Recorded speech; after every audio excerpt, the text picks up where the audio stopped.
Bonjour et bienvenue dans le JT de ce vendredi 26 juin. Nous nous intéresserons aujourd'hui au dégrèvement de taxes foncières, au renforcement de l'information du consommateur sur certains produits alimentaires et au nouveau taux de versement mobilité au 1er juillet.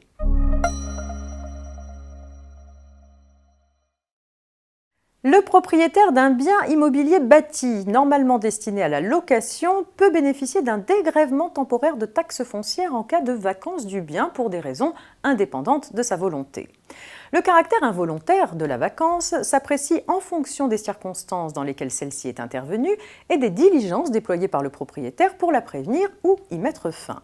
Le dégrèvement ne peut être refusé au propriétaire d'une maison n'ayant pas trouvé preneur en dépit des démarches accomplies au seul motif qu'il a signé un mandat de vente. Pour les juges, il convient de rechercher si, alors même que la maison était en vente, le contribuable a effectivement poursuivi ses efforts pour trouver de nouveaux locataires.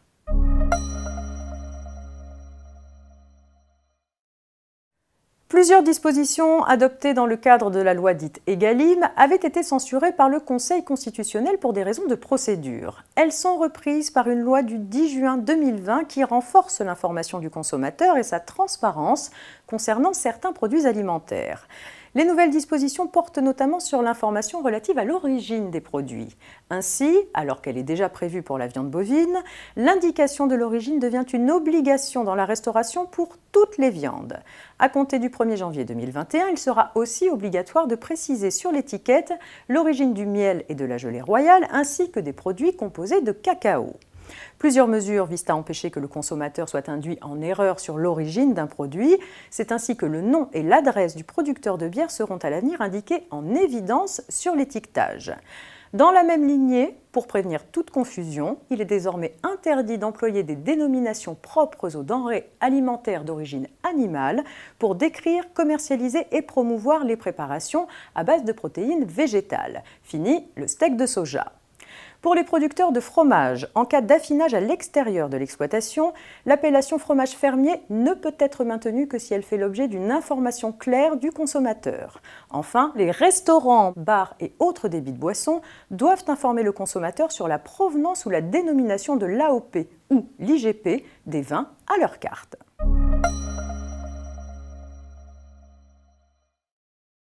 Une circulaire de l'ACOS signale les évolutions de taux de versement mobilité ou de versement mobilité additionnel qui seront applicables au 1er juillet 2020. Ces taux vont évoluer dans les communautés d'agglomération du Grand Bassin de Bourg-en-Bresse, de Guingamp-Paimpol, du pays de Montbéliard et de Seineur. Ils vont aussi changer dans les communautés de communes de Retz-en-Valois, des territoires vendômois et du pays d'Héricourt. Et enfin, ce sont le syndicat mixte des mobilités de l'Aire grenobloise, le syndicat intercommunal des transports en commun de l'agglomération de Thiers-Péchadoire et le syndicat des mobilités Pays Basque-Adour qui verront leur taux modifié.